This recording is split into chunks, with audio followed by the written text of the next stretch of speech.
Hi again. Today I'm going to be taking a look and picking up where Philip has left off with some photo retouching. And I'm going to take a look at some, in this video primarily, some methods for dealing with dust and scratches. And I'll specifically be talking about some convolution filters in the field of computer imaging or computer vision that deal with those kind of problems. So let's just dive in. I can see this photo has a number of small problems. I can see a big splotch of maybe some ink or something, or a flake of something, I don't know what, and there's some other problems, such as some of the emulsion that's rubbed off here, and some dust and scratches. There's like little dust particles here, and here, there, and some other problems we might want to deal with later, such as, not that there's anything wrong with them, but maybe you're looking at a photo of your family. You don't really want to have these extra distractions in here, such as this fire alarm and this little doohickey here. So let's first dive into the dust and scratches and take a look at some strategies for removing those. And as I said, I'm going to be talking about some convolution filters.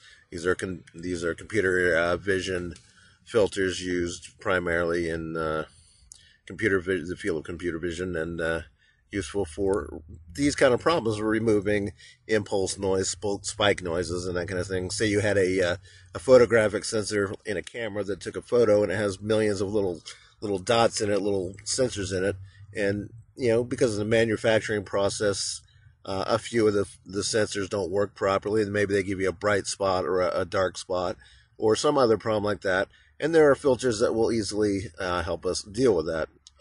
Now, when we talk about convolution filters, we talk about a filter that examines a center pixel, which might look something like that, and it also examines the neighboring pixels, maybe above and to the side, and the other side, and also to the bottom, and it might do like even more neighboring pixels, like that many.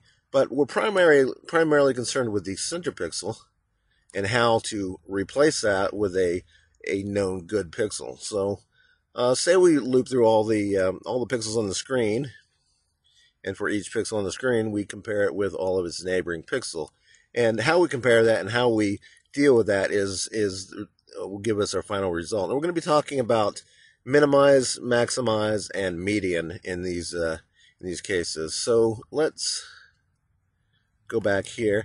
And as I said before, we have some bright spots here. So what we want to do is have a filter that will remove those. And what kind of filter will remove those? Well, say we examine the nearby pixels and we find that the center pixel is brighter than all the nearby pixels. Well, that would be, we'd want to replace that with a darker pixel. So what we do is we could use a minimum filter. I'm going to filter, convolve, and minimum. And as you can see, it kind of makes the entire image look darker. And that's not really desirable in and of itself. But as you can see, it has eliminated or at least reduced some of these brighter impulse noise bits. And that's very useful. So what minimize does, or minimum does, is it looks at the current pixel and it compares it with all its neighboring pixels.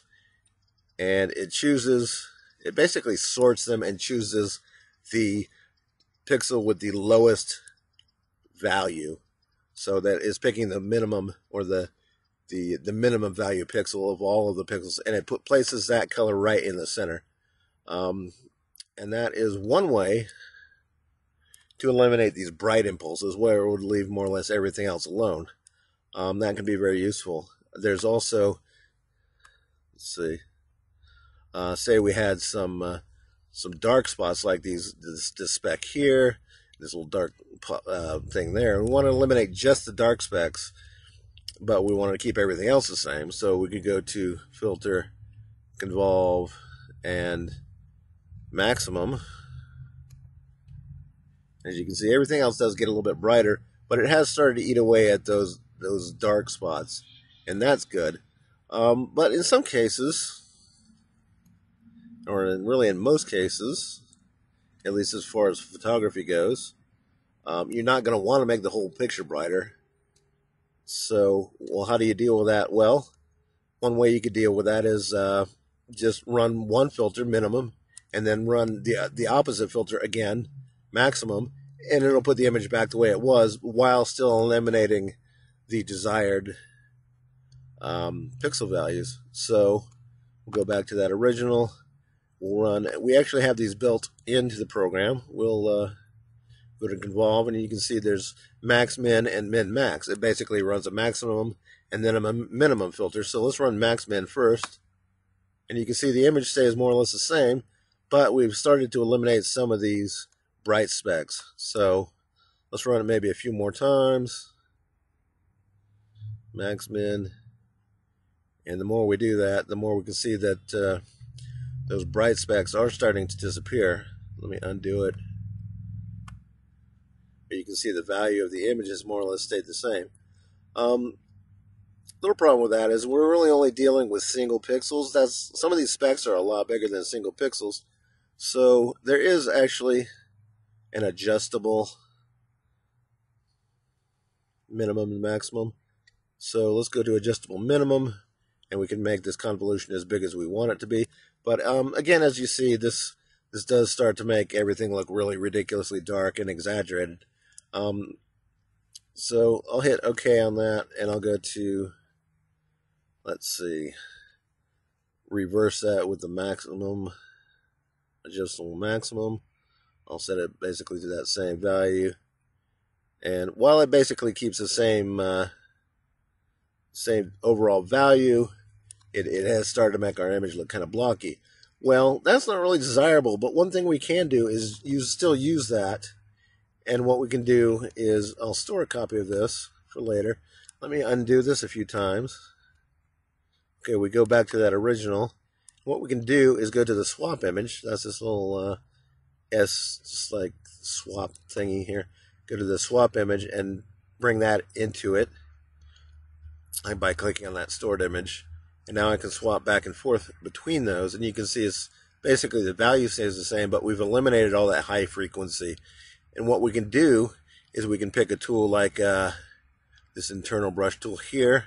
It normally looks like, let's see, we'll pick a shape for that, like this, and it normally looks like that. But what we can do is go here under mode and do rub through. I'll make that size a little higher. Whoops, that step actually. Size, we'll make that size a little bigger. And now I can go and rub through that. And as you can see, we can use that as a tool that will help us remove these little specks and things like that and that. Not necessarily that one, because there's kind of an important detail. I might have to deal with that one a little bit separately. Maybe up here and that sort of thing. Now that's pretty good, but there's some other filters that we can use as well. So let me store a copy of this as well.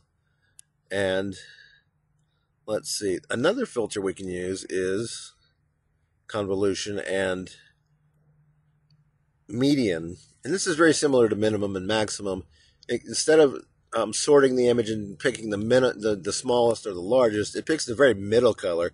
So if you have a lighter color or a darker color, such in the case of these errors or these specks or these dust bits here, they'll likely get filtered out. So let's go ahead and use this. And as you can see, it's starting to remove these bits of dust and scratches and things. So I'll click OK. I'll store a copy of that. Come back to the original here, and you can see that is at least better than that minimum and maximum we did earlier. As you can see, it still has this bit here that was hard to filter out, but we have removed a significant amount of dust and scratches. I'll go back to here, and we can again use that rub through mode and start rubbing out some of these problems. So like these little bits of dust here and here. There's a speck there. There's I can probably eliminate this whole little thing here, which was useful because I actually want to remove this later. Let's see, there's a little bit here maybe I can remove, and the speck here maybe, and maybe here, and here, here, and so on. So as you can see, that's really begun to start to help us there. And those are a few techniques for removing dust and scratches. I would like to talk further on the subject. I think I'm running out of time for this video, so maybe I'll come back later and talk to you then.